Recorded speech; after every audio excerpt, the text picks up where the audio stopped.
অনেকে তো এটাকে অস্বীকার করতে চায়। শবে বরাতের রাতে একত্রিত হয়ে রাতভর ইবাদত করা ও পরদিন রোজা রাখা কতটুকু শরীয়ত সম্মত? ভাইয়েরা আমার, শবে বরাত উপলক্ষে রাতভর একত্রিত হয়ে মসজিদে ইবাদত বন্দেগী করা কোনো হাদিস দ্বারা প্রমাণিত নয়। এবং দিনের বেলা যে রোজা, এই রোজা শবে বরাত উপলক্ষে না, এটা হলো শাবান উপলক্ষে রোজা। এই রোজা হলো আইয়ামে বীজ উপলক্ষে রোজা। নবী করিম সাল্লাল্লাহু আলাইহি ওয়াসাল্লাম শাবান মাসে এমনি বেশি বেশি নফল রোজা রাখতেন, সেই হিসেবে আপনিও রাখবেন। আবার আইয়াম 20, 13, 14, 15 এরা হলো বদনসিব। কি পোড়া কোফাল, এদের নসিবে শবে বরাত নাই। শবে বরাত পাওয়া এটা নসিবের বিষয়। ওই দিন তো আল্লাহ ব্যাপকভাবে মাফ করবেন। যারা গুস্তাখে রাসূল, এদের জন্য তো ক্ষমা নাই। সেজন্য শবে বরাতের বিপক্ষে বলছে। এরা নিজেরাও জানে না এগুলা বলা মানে এরা মাহরুম হচ্ছে। এরা বেদাত বলবে আর আমরা ইবাদত করব। কথা বলুন ঠিক না? এবার এরা বলবে কি বেদাত, আর আমরা করব ইবাদত। রাত ভর ইবাদত করব, পরের দিন রোজা রাখবো। সবাই একসাথে বলি ইনশাআল্লাহ। সেদিন মালাকুল মউতের হাতে আমাদের কারা আগামী 1 বছরের ভিতরে কবরস্থানে চলে যাবে, তাদের নাম মালাকুল মউতের হাতে উঠাই দেয় এবং বলা হয় উকবুজ মান ফি হাদিহি সহিফা। এই লিস্টিতে যাদের যাদের নাম আছে আগামী 1 বছরের ভিতরে কবরবাসী যারা যারা হবে, এদের নাম এই লিস্টিতে আছে। তুমি মালাকুল মউত নির্দিষ্ট টাইম অনুযায়ী তাদের রূহগুলা কবজা করে নিবা। একটু জোরে বলুন। কারা কয়দিনের জন্য আসছি আমরা কি জানি? আগামী শবে বরাত নাকি এই শবে বরাত আসার আগে আগে কবরের জায়গা, এটা তো কেউ জানি না। আমরা মায়ের গর্ভে থাকতেই নির্দিষ্ট আজল নিয়ে আসছি। কারা কখন মারা যাব সেটা মায়ের গর্ভে থাকতেই কুদরতি ব্যবস্থাপনায় আমার আল্লাহ লিখে দিয়েছেন। একটু জোরে বলি। তাই ভাবে আযাব চলবে সে কবরে। এই দুনিয়াতে কারা কয়দিন আছি, কারা কয় বছরের জন্য আসছি, এটার কোনো নির্দিষ্টতা নাই। সেজন্য এই যে আগামী শুক্রবার দিবাগত রাত একটা আসতেছে, সে রাতের নাম কি? শবে বরাত। অনেকে তো এটাকে অস্বীকার করতে চায়। এরা হলো বদনসিব। কি পোড়া কোফাল, এদের নসিবে শবে বরাত নাই। শবে বরাত পাওয়া এটা নসিবের বিষয়। ওই দিন তো আল্লাহ ব্যাপকভাবে মাফ করবেন। যারা গুস্তাখে রাসূল, এদের জন্য তো ক্ষমা নাই। সেজন্য শবে বরাতের বিপক্ষে বলছে। এরা নিজেরাও জানে না এগুলা বলা মানে এরা মাহরুম হচ্ছে। এরা বেদাত বলবে আর আমরা ইবাদত করব। কথা বলুন ঠিক না? এবার এরা বলবে কি বেদাত, আর আমরা করব ইবাদত। রাত ভর ইবাদত করব, পরের দিন রোজা রাখবো। সবাই একসাথে বলি ইনশাআল্লাহ। সেদিন মালাকুল মউতের হাতে আমাদের কারা আগামী 1 বছরের ভিতরে কবরস্থানে চলে যাবে, তাদের নাম মালাকুল মউতের হাতে উঠাই দেয় এবং বলা হয় উকবুজ মান ফি হাদিহি সহিফা। এই লিস্টিতে যাদের যাদের নাম আছে আগামী 1 বছরের ভিতরে কবরবাসী যারা যারা হবে, এদের নাম এই লিস্টিতে আছে। তুমি মালাকুল মউত নির্দিষ্ট টাইম অনুযায়ী তাদের রূহগুলা কবজা করে নিবা। একটু জোরে বলুন। কারা কয়দিনের জন্য আসছি আমরা কি জানি? আগামী শবে বরাত নাকি এই শবে বরাত আসার আগে আগে কবরের জায়গা, এটা তো কেউ জানি না। আমরা মায়ের গর্ভে থাকতেই নির্দিষ্ট আজল নিয়ে আসছি, কারা কখন মারা যাব সেটা মায়ের গর্ভে থাকতেই কুদরতি ব্যবস্থাপনায় আমার আল্লাহ লিখে দিয়েছেন। একটু জোরে বলি। সেজন্য প্রত্যেকের উচিত, এই দুনিয়া স্থায়ী নয়। অনেকে বলে আরে মরণ তো একদিন আছে, মরবরি। কি মরণ মানে কি শেষ না শুরু? মরণ মানে কি শেষ না শুরু? হয়তো আরাম শুরু, নতুবা বেরাম শুরু। কথা বলুন ঠিক না? কবরের মধ্যে আরামও আছে, বেরামও আছে।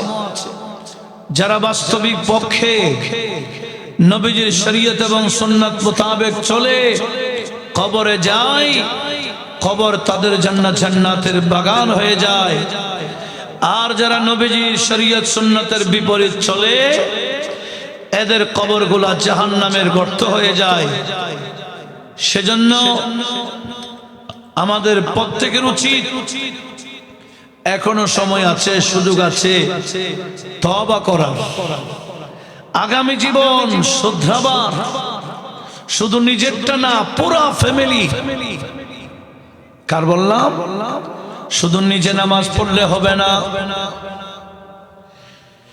নিজে নবীজি শরীয়ত মোতাবেক চললে হবে না, নবীজি সুন্নাহ মোতাবেক নিজে চললে হবে না, পুরা ফ্যামিলিকে শরীয়ত মোতাবেক চলানোর দায়িত্ব আমাদের। কথা বলুন ঠিক কিনা? আমরা নিজেরাই শরীয়ত পালন করলে কাজ হবে না, যতক্ষণ আমরা নিজেদের ফ্যামিলিকে, পরিবারে যারা সদস্য আছে এদেরকে শরীয়ত মোতাবেক গাইড করব না, এদের কারণে আমাদেরকে লাঞ্ছিত হতে হবে, রব্বুল আলামিনের দরবারে জবাব দিতে হবে। নবীজি বলেন কুল্লুকুম রাইন ওয়া কুল্লুকুম রাইন আন কুল্লুকুম মাসউলুন আন রায়াতিহি। নবীজি বললেন, হে আমার উম্মত, তোমরা প্রত্যেকেই নিজেদের ব্যাপারও আল্লাহ পাকের দরবারে তোমাদেরকে প্রশ্ন করা হবে। এমনকি নিজেদের ফ্যামিলির ব্যাপারে সদস্য যারা আছে, অধীনস্থ যারা আছে, এদের ব্যাপারও রব্বুল আলামিন আমাদেরকে প্রশ্ন করবে। শুধু নামাজ আমরা পড়েছি অতটুকু না, ছেলেরা মেয়েরা নামাজ পড়েছে কিনা উত্তর আমাদেরকে দিতে হবে। স্ত্রী নামাজ পড়েছে কিনা, পর্দাশীল ছিল কিনা, এটা স্বামীকেই উত্তর দিতে হবে। সেজন্য অনেক মা বাবা জাহান্নামে যাবে ছেলে মেয়েদেরকে গাইড না করার কারণে। অনেক স্ত্রীকে গাইড না করার কারণে স্বামীকেও জাহান্নামে যেতে হবে। উচ্চ আওয়াজে বলুন নাউজুবিল্লাহ। সেজন্য কোরআনে পাকে আমার আল্লাহ ইরশাদ করেছেন, ইন্নামা আমওয়ালুকুম ওয়া আওলাদুকুম ফিতনা। বান্দা আমার, আমি আল্লাহ তোমাদের সম্পদ দিলাম, সন্তানাদি দিলাম, এটা এমনি নয়, ফিতনা স্বরূপ, পরীক্ষা স্বরূপ। এই সম্পদ কিভাবে অর্জন করছো, কিভাবে ব্যয় করছো, এগুলার কারণে তোমরা লাঞ্ছিত হবে, অনেক সময় জাহান্নামে যেতে হবে। আবার সন্তানকে গাইড না করার কারণে অনেক মা বাবাকে জাহান্নামে যেতে হবে। এটাই হবে পরীক্ষা। উচ্চ আওয়াজে বলুন সুবহানাল্লাহ। অধিকাংশ মুসলমান সন্তানাদির ব্যাপারে, সম্পদের ব্যাপারে এই দুই পরীক্ষায় ফেল মারবে। কথা বলুন ঠিক কিনা? কয় পরীক্ষা? একটা সম্পদের পরীক্ষা, আর একটা হলো সন্তানের পরীক্ষা।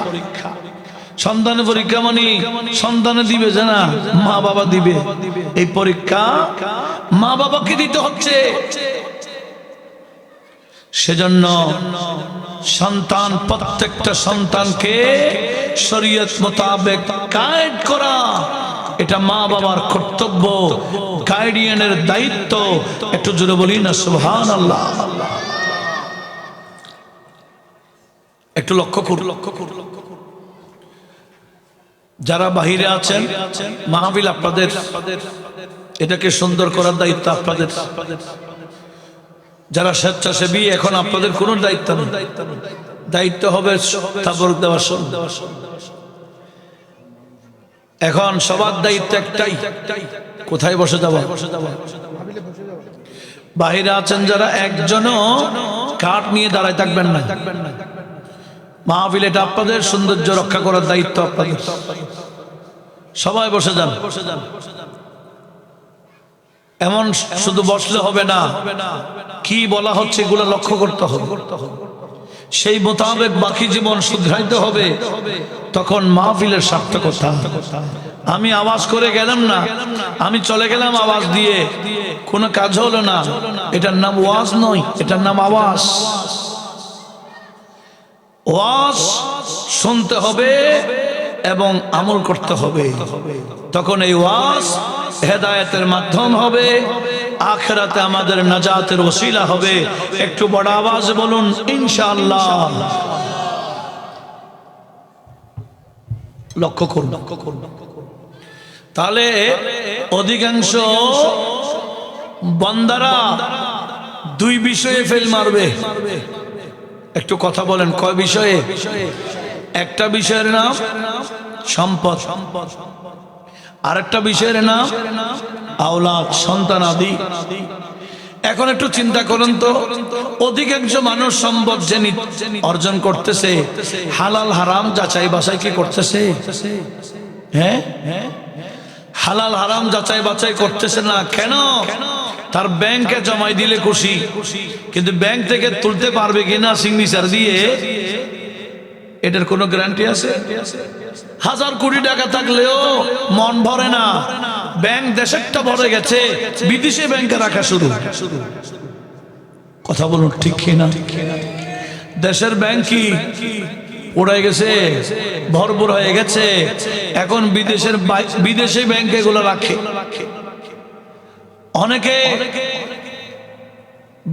দেশের মধ্যে বিল্ডিং করতে করতে আর কত করবে, দেশের বাইরে করা শুরু। অনেকে দেশের মধ্যে জায়গা প্লট নিতে নিতে অনেকগুলা নিল, এখানে আর কত নিবে, বাইরে গিয়ে নিচ্ছে। কথা বলুন ঠিক কিনা? এগুলা কি হালাল না হারাম? অধিকাংশ হারাম। হালাল আছে মুষ্টিময় কিছু, অধিকাংশ কি হারাম। হারামের টাকা দিয়ে বিল্ডিং করলেন, এই বিল্ডিং কয়দিন থাকবে? এই বিল্ডিং এর মধ্যে আপনিও থাকবেন আর কত?